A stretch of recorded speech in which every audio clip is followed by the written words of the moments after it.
Hello and welcome to the second episode of Shy Sox Talk. My name is Chris. I'm here with my co-host Matt. How you doing tonight? Doing great, Chris. And we have our first guest of the show, buddy of ours, big Sox fan, Max Kleckner. Thanks for having us on, guys. So last week we talked about the kind of holes that the White Sox had, and now they have, with the World Series being over, some big time decisions to make with contracts and kind of buyouts and things like that. So we are kind of going to just go through lists, maybe spitballs, guys getting signed, guys getting passed up, and maybe what those contracts will look like. So since you are our, guest here, Max, kind of the two team options, we already know, what's going to happen. Cesar is getting waived without a buyout, and Craig Kimbrell are getting picked up. Do you like those moves? Kind of what are your thoughts with those? With Hernandez, it's somebody that I would think might be worth keeping. I would have opted that route and maybe looked at a trade, but he does present a lot of great defense for the team. If nothing else, would have been good to keep around. Maybe he could have been a trade chip. I didn't love the idea just to let him walk away, especially a guy that hit that many home runs. He would have been a nice potential trade pick for, I don't know, single A guy, something like that could have been helpful, but letting him walk away was an interesting choice for sure. And then with Kimbrell, are you scared that their move to pick up his, contract is going to keep him on the roster next year, or do you think they're actually going to be able to move the guy? Craig Kimbrell was a great player when he was pitching in the ninth inning and the game was on the line. He was closing out games. The Cubs had him doing that. He was doing that with the Red Sox. Obviously he made his name for himself doing that with the Braves, but they pushed him into that eighth inning role. He never adopted to it. And, I honestly think that they could keep him around on the team if you don't find that trade. And I don't necessarily think that a couple early season, April, May games, you can't let him be the closer and throw Hendricks in the seventh or the eighth inning where the game is on the line and have that great 1-2 punch where you're not just relying on one guy. I don't mind keeping Craig Kimbrell. Yeah, Matt had brought up that point. He's going to be right back, having a little bit of technical difficulties on his end. But he brought up that point last week, talking about how they weren't, rotating closers like they said they were going to. And, I really feel like Kimbrell is the kind of guy who has to pitch in the ninth inning to be effective. And I think we saw that this year. He was also historically bad when switching to a new team. So, maybe it was just one of those things where in 2020, like he was really bad with the Cubs and they did something to figure it out with him. But, I'm not really sure what that answer would be. Maybe if Ethan Katz got another trick up his sleeve to help the guy out. Yeah, I'm big using Liam Hendricks in the best slot possible. If you've got 2, 3, 4 coming up and it's the eighth inning, I don't care. The game's on the line right then and there. Pitch the best guy that you have, and that Kimbrell can pitch the ninth inning, right? So if you have to use Hendricks earlier, great. Then we can have Kimbrell there. If not, you don't necessarily have to pitch him. It's not the ninth inning. I'm okay with it being a ninth inning specialist, especially with a 26-man roster from a 25. You've got that extra piece. You've already got the DH. Why not have the extra one guy there?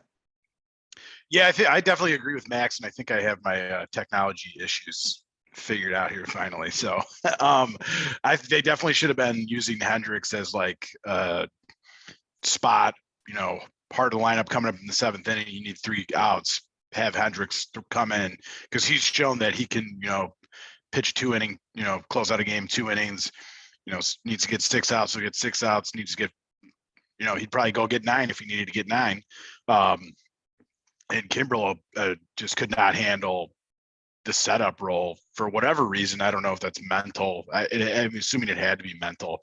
But it also kind of didn't look like he had his stuff very well either. Like, his knuckle curve was not anything that it looked like with the Cubs or even earlier in his career. I mean, he was just missing his spots when he came over to the south side.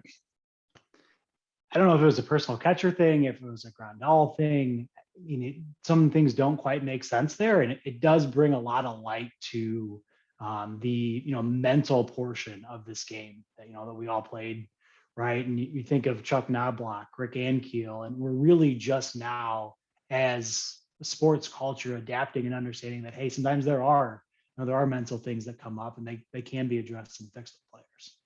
And he just needs to be the man in the ninth inning. I don't think that's a bad thing. That's a guy that I want on my team. Absolutely. I mean, if you really think about it, think about Liam being a guy in the 7th and 8th who is probably going to win reliever of the year.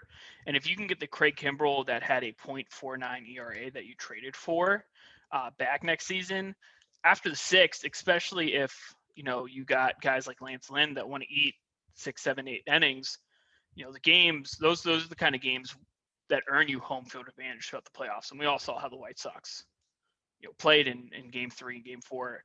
Well, not necessarily game 4, but in game 3 in front of that crowd, they were what seemed like to be a completely different team.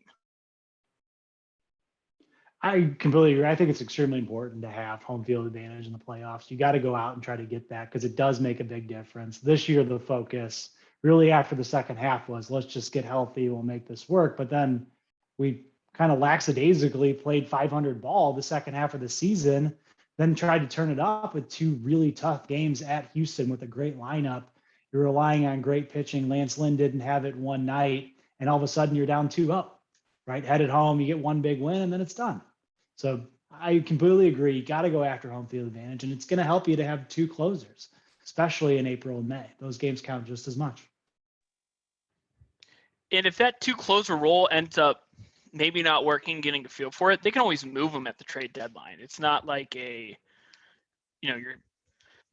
if he can't put it together, it's not like they're going to be stuck with him, throwing him in another playoff situation. They can always move him and try to get maybe that extra 1 or 2 pieces that they need for the World Series push. Yeah, I don't know if Rick Hahn has said that they were officially going to try and trade Kimbrell after picking up that option.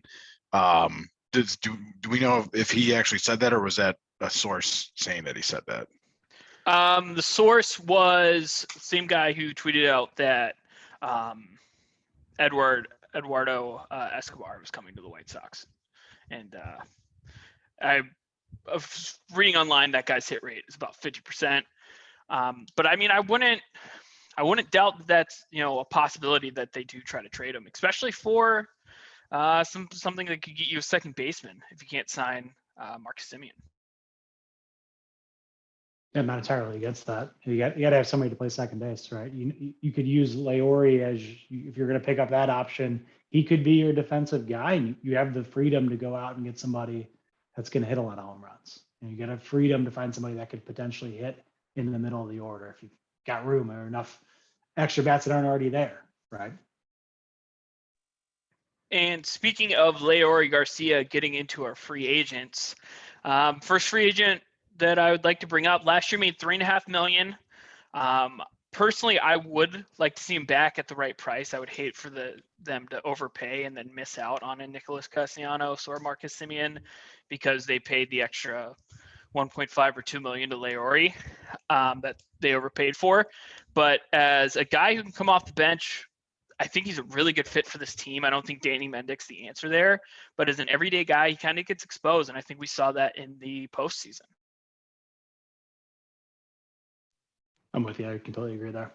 And he's, the longest tenured Chicago White Sox player, which is pretty cool. He's kind of been through the whole rebuild, and he's been around for a while. And, sometimes he's out there and he seems like he gets exposed, but sometimes he kind of rises to the occasion. A la that absolute bomb in the playoffs. Being at that game and seeing that happen was awesome, and couldn't have happened to like a guy who he seems like a real great guy. He's been with the organization for forever and has never really complained about his position with the organization. He's kind of always played wherever they needed him to play. So it's nice having that utility. but I don't think you're going to hate to see him go. It'll be sad to see him go, but I think he's a very replaceable player. That being able to play every position is great, but you can find guys who can do that. And you're basically what the White Sox should be trying to do is really just be like the Astros and be 1 through 9 in your batting order is just killers who crush the ball and get on base. And, Leary can rise to the occasion sometimes, but, he can also be a black hole. Yeah, he's a great number 12 player on your team, but he's not that top 9 batter, right? And he can play every position, but he's still not going to crack that top 9 for a championship caliber team, and that's what we're aiming to be. In a rebuild, great to have him, right? If they do bring him back, what is that number you'd like to see him at? $3.5 million last year. Kind of spitballing, what do you think that contract would look like? Probably a 1-year deal. What would you want to see that number look like? This will be his age 31 season. So as low as possible. As low as possible. I would aim more for the 2.5, right? That would seem pretty reasonable. MLB has him as the 3rd highest rated second baseman in terms of WAR. So that is somewhat interesting. The 2 players that are on that, obviously one was Hernandez, who we already let go. And then above that was Marcus Simeon. I would assume Simeon's much older. I don't think these contracts are really comparable at all. I'm hoping for 2.5. If he takes that, great. We'd love to have him on the team. If not, thanks for everything you've done. We've enjoyed having you for 7 years. Marcus Simeon is going into his age 32 season. So they're about the same age. Just one was a top 5 MVP candidate in 2019 and hit, I think, 40 bombs this season, and the other hit 5 and stole 6 bases. Okay. I was thinking he was 32, or 32, 33, but yeah, comparison isn't really there. The question is, would you overpay for a player like that at that age? I'm thinking the answer is no, right? Exactly. And, what scares me the most is the fact that I think Tony La Russa loves having Leary there, and he's going to push Rick Hahn to maybe overpay for him, and maybe we miss out on Marcus Simeon or Nicholas Castellanos because of that. And I think that is a bigger detriment to the team than letting Leary walk, 10 times out of 10. Yeah, the Sox are hovering right at number 12 overall, 12 to 15 overall in payroll. They're obviously in the Chicago market. There is more money there. There is more room there. There is that bigger TV deal.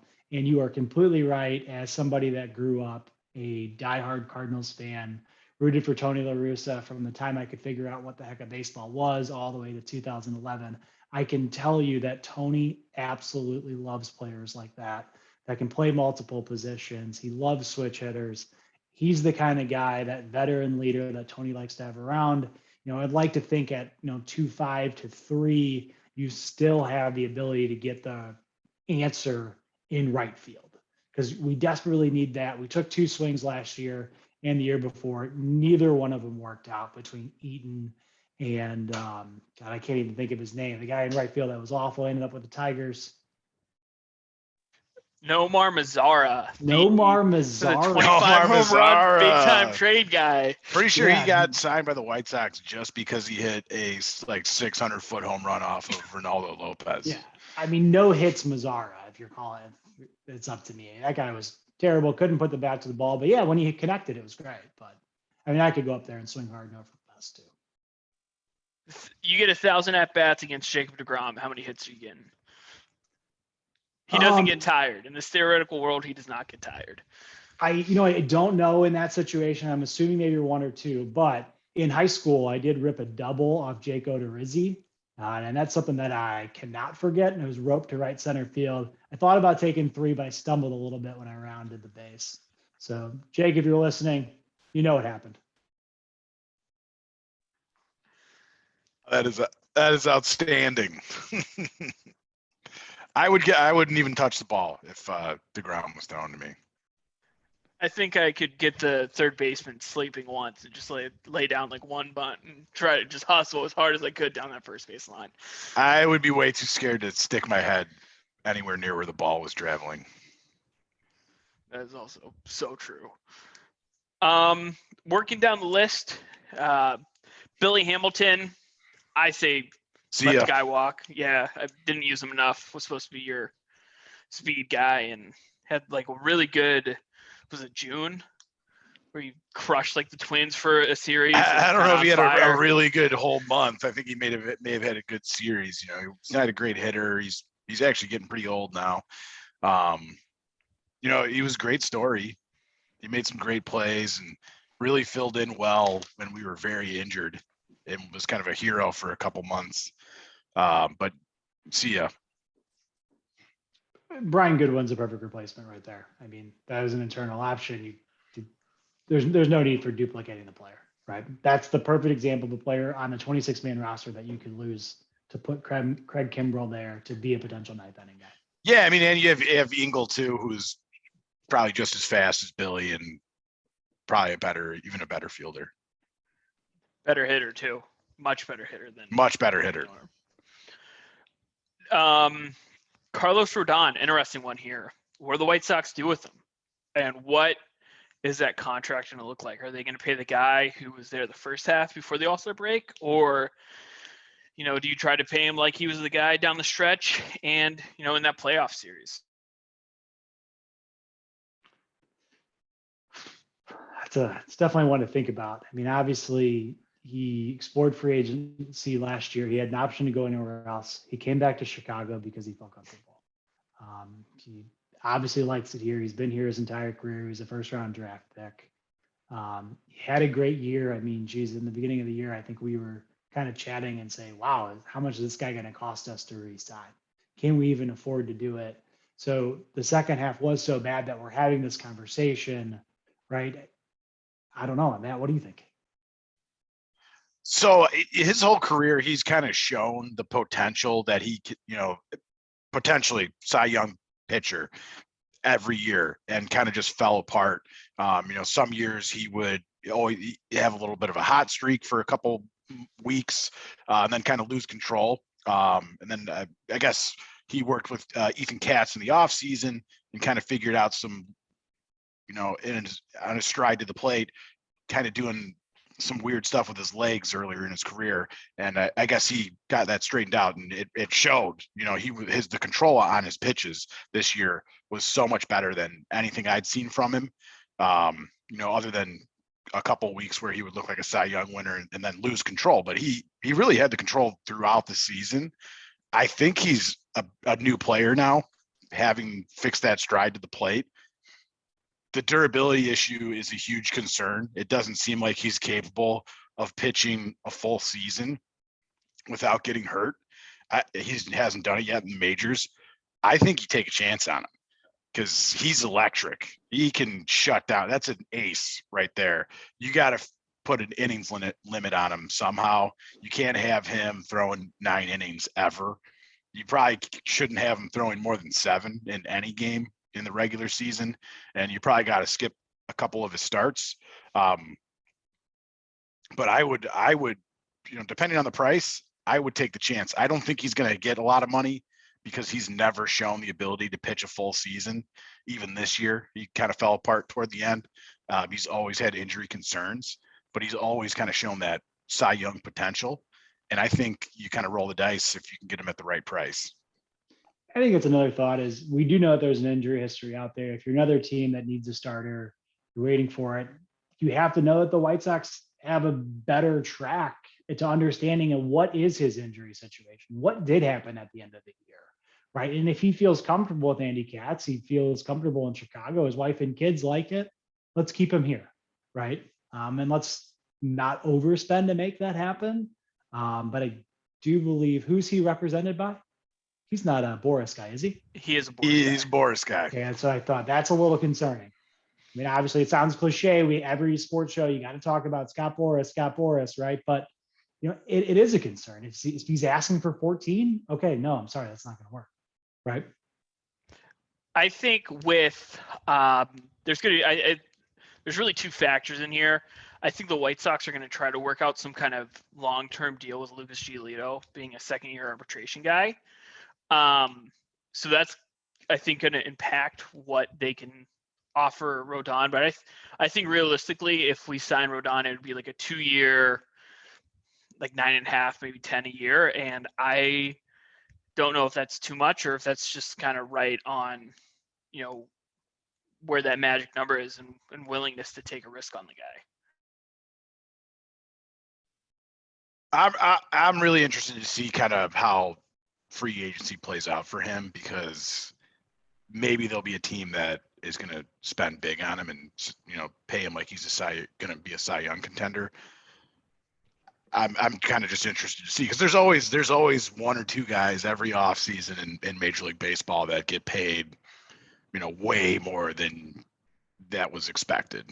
And he could definitely be one of those guys. I don't think so. I think the injury concerns are there, and I think everyone kind of sees them. But you really never know. Some teams get desperate, and that could be a guy that shores up your pitching staff pretty quick. Yeah, is he going to be that type of player where somebody would jump on and say, maybe it's the San Diego Padres, if they still have enough money left? They went on a spending spree last year. Their starting pitching absolutely fell apart. I mean, for God's sakes, they were pitching Jake Arrieta and hoping that was going to be a solution. At the end, as they slowly fell out of the playoff race, they know they need to catch those other teams. If there's somebody that's going to give him, 16 a year for 3 years, we all make mistakes, and we'll let them make that mistake. Right. I'd be interested to see if he ends up in Miami. He's from Miami. That makes a little bit of sense as well.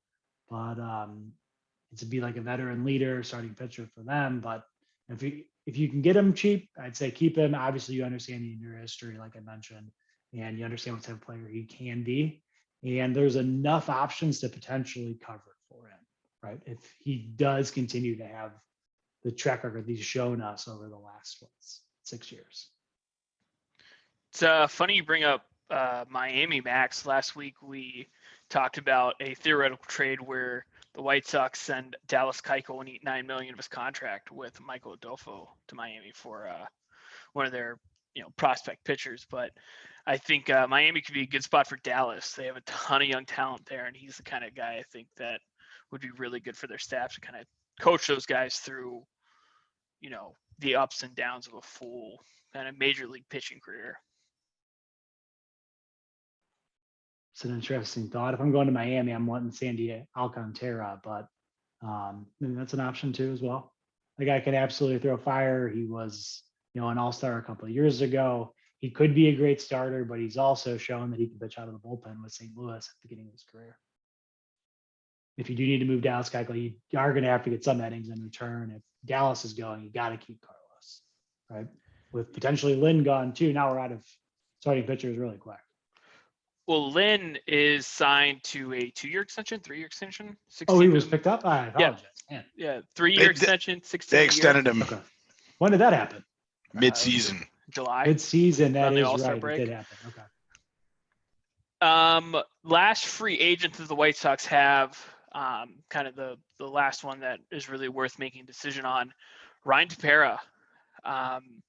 Probably the best trade acquisition they got this year. But middle relief guys, pick him up and down. I would pick him up. He was the only guy who could get outside of the bullpen in the playoffs, it seemed like. What's that number? I don't know, but I think you can't let him walk. He was pretty good. With incentives last year, he made it 800 as base, but he hit all of his incentives, so he made 1.75 last season. He was on a 1-year deal. I wouldn't be opposed to signing a 1-year deal that was like maybe $2 million for the season, 2.5. If you let Larry walk, pick up Ryan.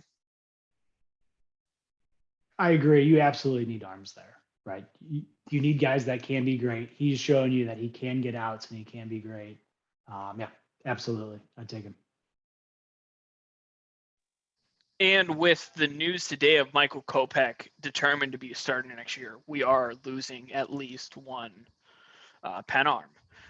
So I don't think you can let Ryan Depara, disappear into the ether of free agents.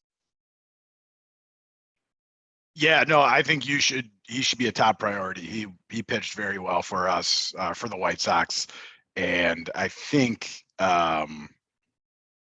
he'd be a good pickup. You got to keep him. Can't let him walk. Going to be tough to replace. Of free agent relievers, he's ranked number 4 in WAR. I mean, he's definitely a guy you want to keep around. The one right above that is Craig Kimbrell, followed by Kevin Jansen. So he's that type of player. Keep him around. He is a perfect 6th, 7th, 8th, 6th. If you had a bullpen that went in the playoffs, let's say Lance Lynn goes 6 innings, Ryan Depara, Liam Hendricks, Craig Kimbrell, that's finishing off games and making deep playoff runs. Yeah, if you can add Bummer to that list, I mean, then you're really covering 6, 7, 8, 9, right? And then you're really just asking the starting pitcher to get through 5. And we know that 3 to 4 is a lot. So you've only got 1 or 2 innings up in the air there. Those potentially 3 to 6 outs. And obviously I understand that could be extremely difficult. We saw that with the Astros. We could even get a starter through 5. And then the same thing if you're playing the Red Sox or the Yankees. But if you could just get through 5, especially with Lynn, maybe Kopech ends up being a great guy. You've got a chance to win 2 quick games to really change a series. And then hitting the arbitration guys, Lucas Giolito, 2-year arbitration. Thoughts on what his contract's going to look like? Do they offer him the 1-year arbitration, or they start working out kind of a long-term, I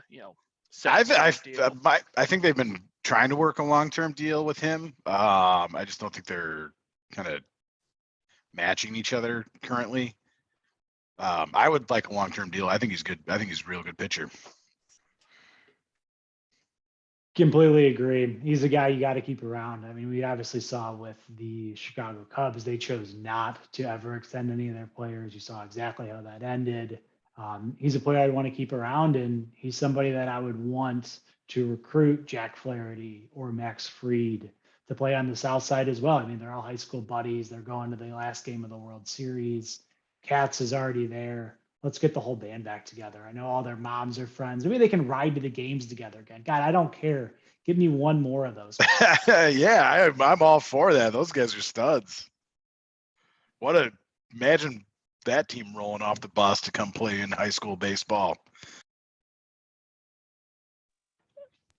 What was the story that Max Fried laced Lucas in practice one time? Like a 94-mile-per-hour fastball up and in, almost rocked him right in the dome, trying to learn how to throw. Yeah, trying to learn to throw inside. Either hit him or nearly hit his head, but it was an up and in fastball that Max Fried was a freshman and Lucas was like a junior or something like that, and told him he would stand in the box and take a couple hacks for him. Oh, that's wild. I did not know that story. Arbitration number for Lucas. What do you think it is? I think he's going to get he's going to get a real number next year, I think, for arbitration. I think we're looking at like $11 million. Yeah, I mean, he's a good pitcher. There's no denying that. He's a good pitcher, and he gets innings, and I really like Lucas Giolito. He's one of my favorite players on the team. I like the way he plays. I like the way he kind of carries himself as a kind of a team leader. And he's an incredible story because he came up and was brutally bad. And, it kind of just shows the mental toughness that he's really not going to ever quit on you.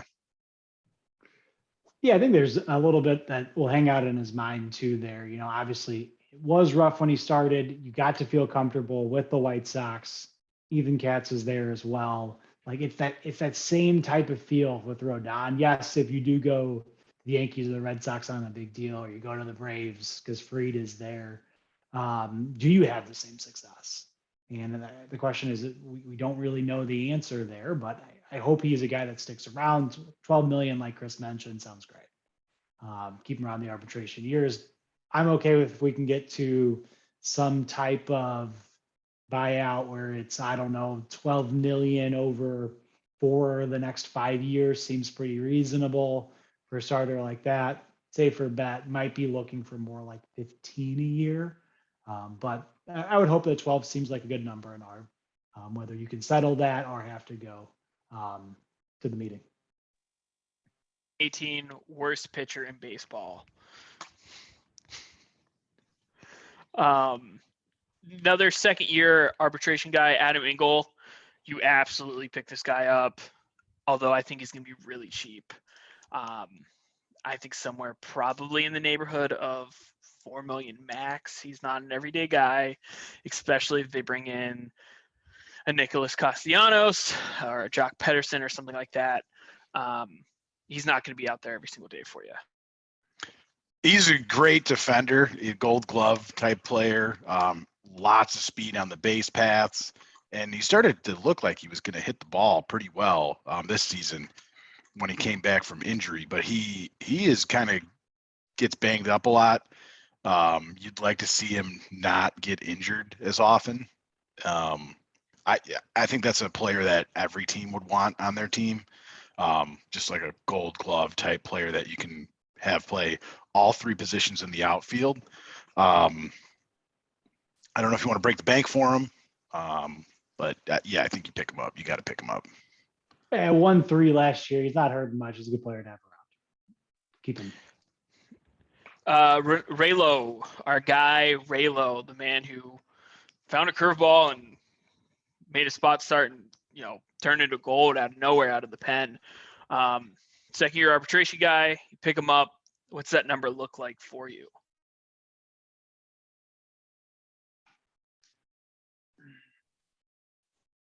I think it's kind of hard to say if he's gonna get paid as a starter. Is he gonna get paid as a reliever? Is kind of what it comes down to. See, a 6 starter. He was at 2-1 last year. He spent most of the year in minor leagues. I don't know if he's around $1 million. That seems more reasonable. And potentially a trade asset. If you pick him up, I'm hit or miss on this one, guys. I don't know. I think if you use him either as a spot starter to piggyback to have piggybacked by Garrett Crochet while you build his inning count this year. So you go out, you throw, you pick up, let's say they sign Rodon, you skip a Rodon start, you throw Raylo for 3, and then you see if you can get 2 or 3 out of Garrett Crochet while you start building up his stamina. I'm all for that plan. We should get that over to Tony.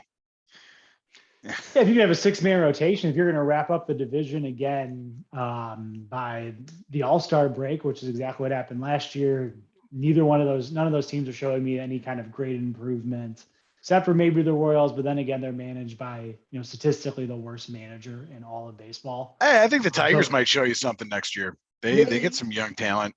But I don't know what type of jump that's going to be all the way up, but they could be a threat at least till June, July, kind of like we saw with the Indians this year. But if you've got the division wrapped up, why not have a 6-man rotation? That does make sense to me too.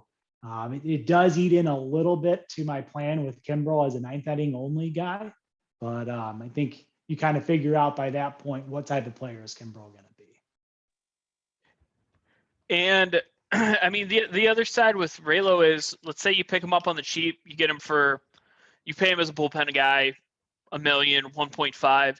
If he doesn't hit it, it's not like he is a guy that a team like maybe the Mariners or the Oakland Athletics, who are trying to build up a bullpen, take a risk on. You get a single A, maybe low A guy back who could be a diamond in the rough, if anything, or no harm, no foul. You took a shot at it.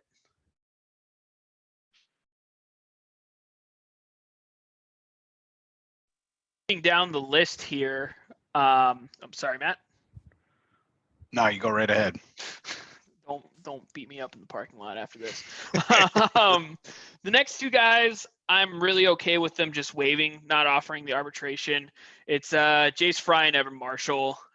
You saw them kind of early on. Didn't see a ton from them. I don't think there's been a lot of improvement from them. And I'm okay with the White Sox just not spending money on them. I think if you still had, didn't have the 3 batter minimum with Jace Fry, you've got that lefty, that loogie, right? That 1 inning, that 1 batter guy but I don't think he has a place on this team anymore. I don't know what happened to him. He was pretty promising earlier in his career. He was like, during the rebuild, he was the best guy coming out of the pen, and he's really fallen apart, lost control on all of his pitches, it seems like. So I'm not sure if that was, something that's coaching that's changed that, or an injury or something that he's been favoring, but he's really kind of lost what he had previously. I think you don't need to really worry about Jace Fry. You can let him walk. Evan Marshall, I think, isn't he getting Tommy John surgery? So he won't even be able to play at all this coming season. But you can let him walk too. I think the bullpen that we hit, as it was constructed in the playoffs, you can play with. So, as long as you keep it like that and add some guys. And you have Jimmy Guns coming back. Don't forget about Jimmy Cordero coming Jimmy back Cordero, from the injury list. Bringing the gun show back, baby. Let's go. Yeah, I actually taught him his arm routine. That's why he got so big and strong. That makes sense. Yeah. And the last guy, another guy who I think cool story. Glad we were able to pick him up. I think he has one of my favorite moments from the season with the bat flip against the Indians, but somebody I think we're going to run out of room for is Brian Goodwin. Do you pick him up? What's that magic number if you do offer him the arbitration? Well, I mean, obviously he was released by the Pirates and the White Sox picked him up. It's a good little run for a minute there.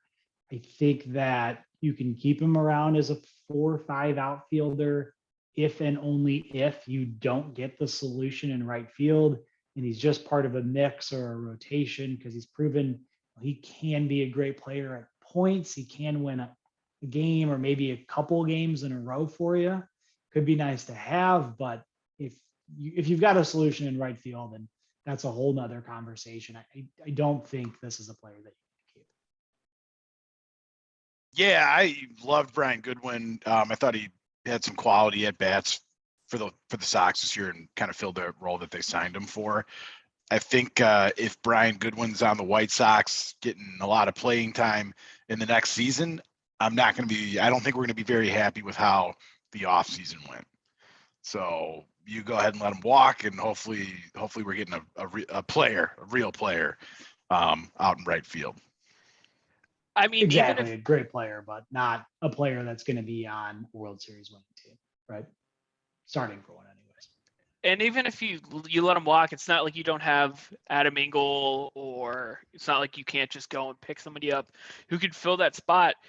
And yeah, I mean, you already have Gavin Sheets, who I think is probably he's probably just a better option than Brian Goodwin. Exactly. Andrew Vaughn could play right field. You're running out of spots here, right? If you don't find that solution, there's really no reason here. Moving on.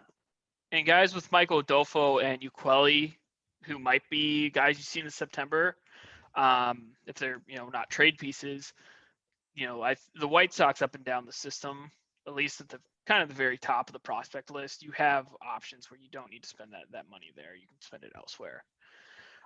And then I got 3 top 3 second basemen, shortstop guys, somebody who would be playing second base on the south side, and then 3 top right field free agents.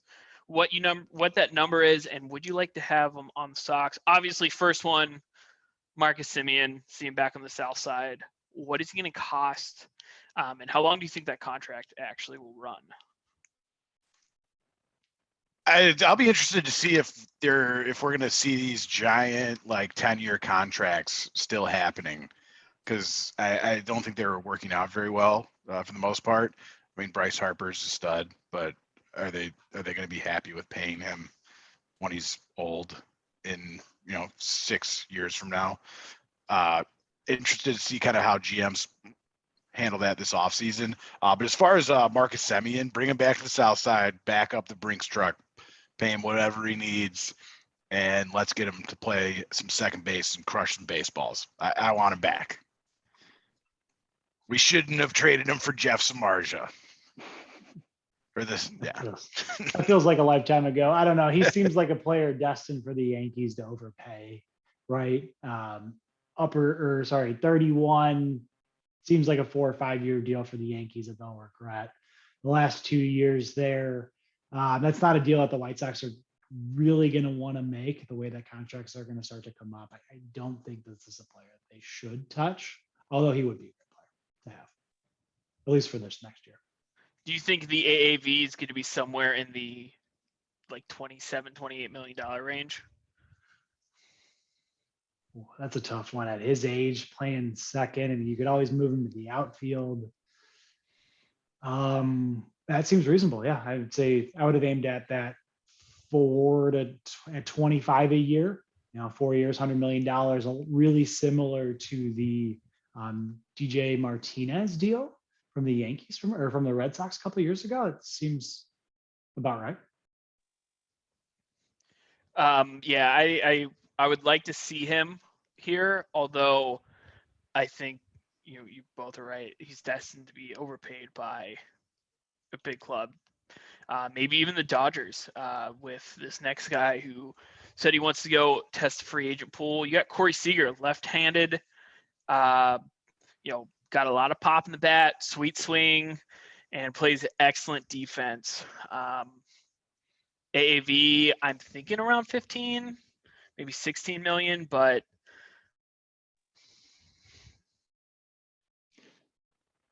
yeah, he looks like to me a target potentially for the new Cubs leadership right away. Would it be nice to take that guy from him? Yes. But I think he could end up being a contract that you might regret. He's a good shortstop, right? I mean, he'd obviously have to move to second. I don't know if we're going to be his number one free agent landing spot coming from Los Angeles. I think it's worth having a conversation, but I don't think he's realistically a player that you're going to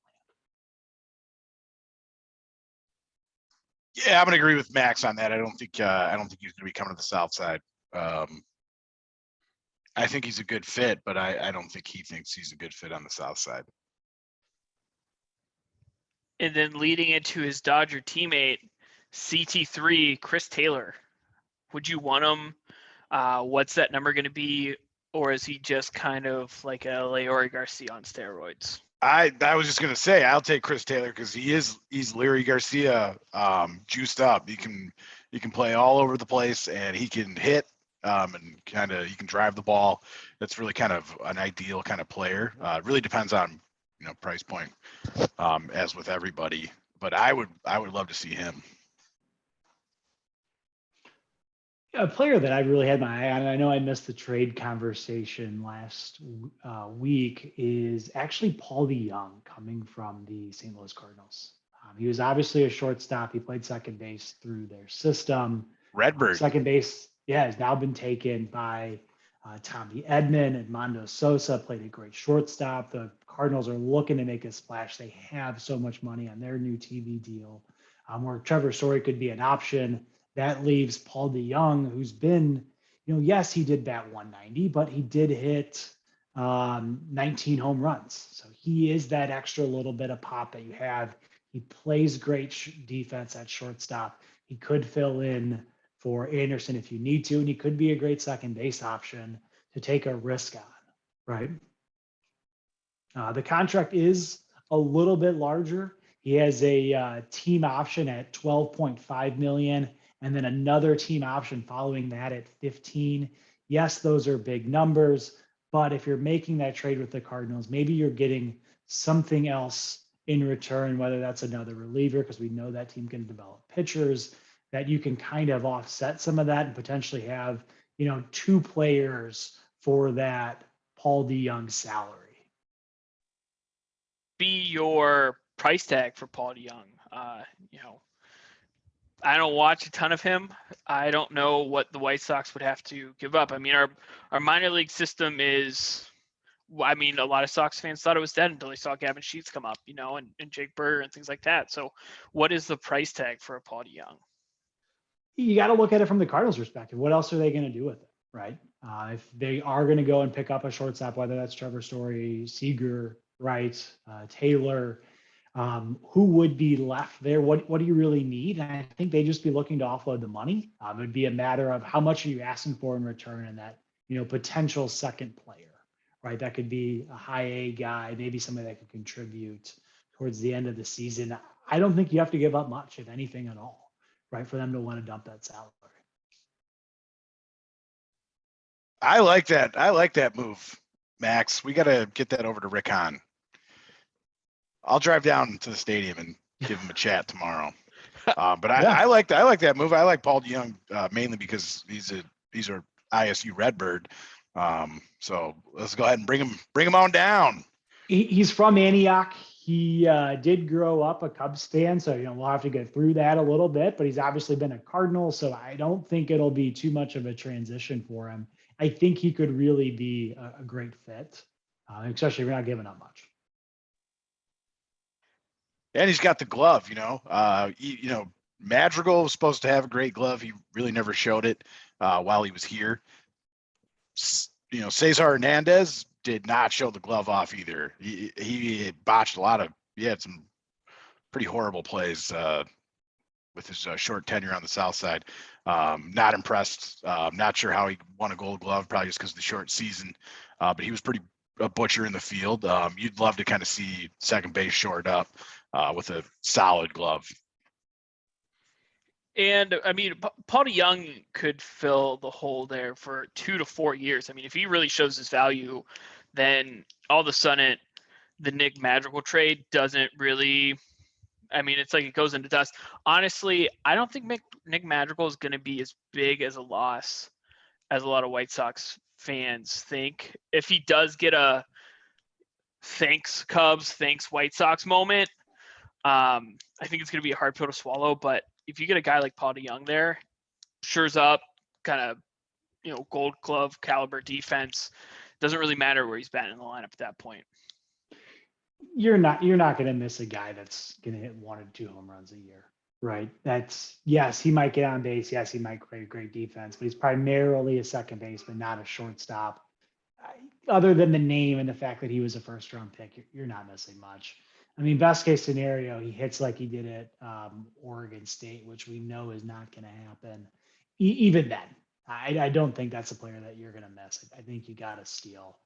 Any Cubs fans that are out there comparing the Nick Madrigal trade to losing Gleyber Torres for Aroldis Chapman, that's a joke. Just move on. Find another sport to watch. No one would like Nick Madrigal if he was 6'2". Exactly. Yeah. Very, very true. And then we're looking at our 3 right field. I think they should be your 3 right fielders that go after. We know that 2 of them are going to be on the market. Other one maybe not. As of today, Nicholas Castellanos on the market. Same kind of situation with Marcus Simeon. He's somebody I'd really willing to back up the Brinks truck, get him on the south side. He's 29 and a half. He's going into his age 30 season. Get him on like a 6-year, $120 million deal, 130. I think that's a high enough AAV where he's a White Sox player. Yeah, if I were picking between signing, a premium player at second base or premium player at right field with the options that are there for the White Sox, I'm picking right field, and I'm picking Nick Castellanos and doing whatever I need to do to get him on the team, because he can crush the ball. And he's, I believe, hit the ball pretty well at guaranteed rate field. I'm with you there. If I look at the top right fielders, I'm seeing Nick Castellanos. I'm seeing Avisail Garcia, potentially bring him back at a great year with the Brewers. Michael Conforto, Adam Duvall played actually, honestly, good center field for the world champion Braves. Charlie Blackmon, Cole Kohan, and then Jorge Soler, right? I think I'm somewhat interested, even honestly, in Jorge Soler. I don't know if that's going to end up being a Nomar Mazara type deal. He's a World Series MVP. Are we potentially overpaying for that? He played in the same division. He hit 40 home runs, and the Braves really got him for almost nothing. That's a player I might be interested too, and even more so than the other players that are on the list here, like a Kyle Schwarber. If the White Sox bring in Jeff McNeil, I'm going to be absolutely devastated because that is another guy to add to the revolving door that has been the White Sox right field since like 2015, 2016. What kind of glove does Soler have? I haven't seen him play enough to know if he's a good fielder. Yeah, I know he's a big swing and miss guy, which I think we have maybe too many of those guys in our lineup, in the White Sox lineup. But if Soler's got a glove, you could kind of live with that a little bit. I don't remember him being a great fielder on the Cubs or the Royals, but I don't remember him being really a butcher either. So I'll have to kind of do some research on that. The question is, while Chris looks this up, can you have two butchers on both corners of the outfield, right? And yes, Robert can cover a lot of ground, but can he cover for both, right? And I don't know if he's quite that good. My theory is I don't think Eloy Jimenez is as bad of a left fielder as he looks out there. I think he is improving. I think we saw that this year, but the fear is if he gets hurt, it doesn't matter how good of a fielder he is. I mean, you lose. Like we saw it all season how much that hurt not having Eloy in the middle of that lineup. And Jorge Soler was a -3 defensive run saved player last year. So that is a liability in right field. And we can't have two liabilities, theoretically. Liabilities, because Eloy wasn't a positive run save guy either this year. He was just under 0, but it's still a negative in the outfield. As long as he's not trying to jump over fences in spring training, then Jesus. So I'm going to go ahead and skip the second guy on the list on Kyle Schwarber, seeing we just threw him into the fires via Max. And the man who he's going to hit 240 in the regular season. We went after him last year. He has a mutual option that he wants to see the free agent market again. Jock Pedersen. He is a playoff monster, and I'd be willing to put up with a okay regular season if we can add a guy who's going to crush home runs in the playoffs. Yeah, I mean, he turned down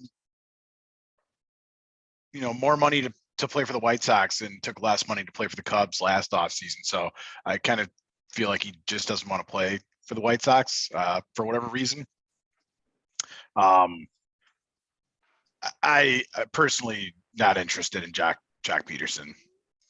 I'm with you. I don't think he's that player, right? I mean, obviously he remembers the money that was offered to him. He still went to the Cubs. I don't see it. Maybe he just doesn't like the color black. I don't know what it is.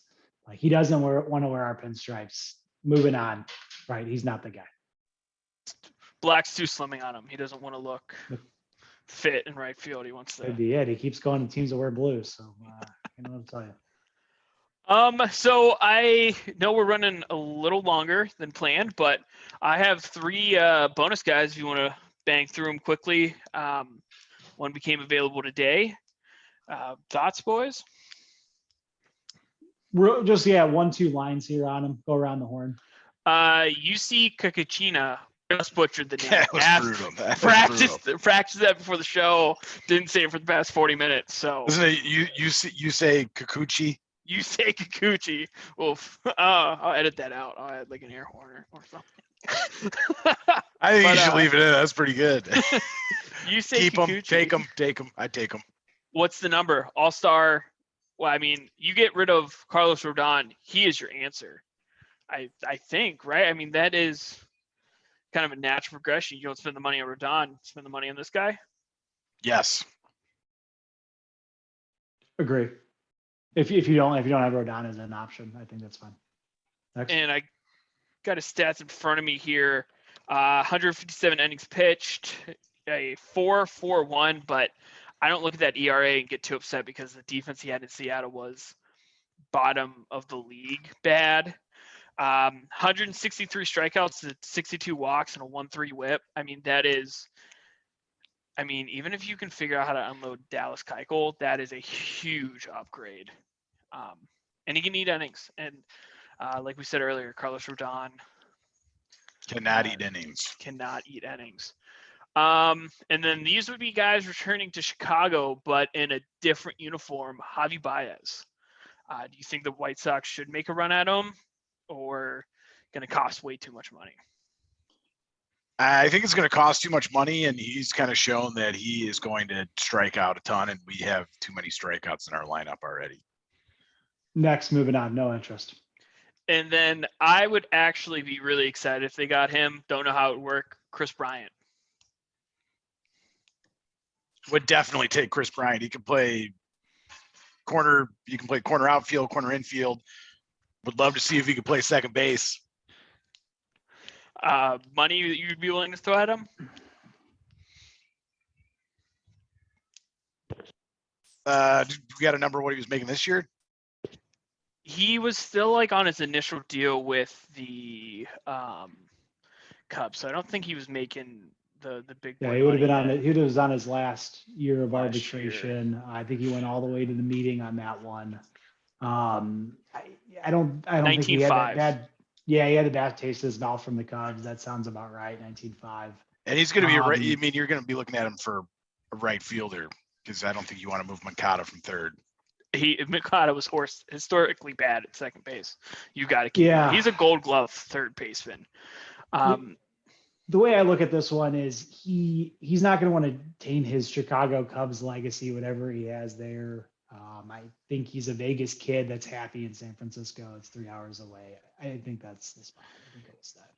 You think he would taint his Chicago Cubs legacy for, I don't know, 28.5 for 4 years? Couple World Series, maybe. Yeah. I want to think about it, but yeah, I do see him staying in with the Giants. Matt, any final thoughts on Chris Bryant here? Christopher Bryant. I wish the White Sox would have traded for him at the trade deadline. I don't think they missed their. Think they missed their shot at having him on the team. So. All right. Well, that is going to conclude second episode of Shy Sox Talk.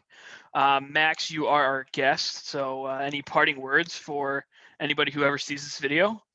Thanks for having us on, guys. I enjoyed it, and it was a lot of fun. And yeah, hopefully people are listening to this, pass it along to their friends too. I'm just a couple of guys hanging out talking White Sox. I know you're doing the same thing at work, so why not pop us on, right?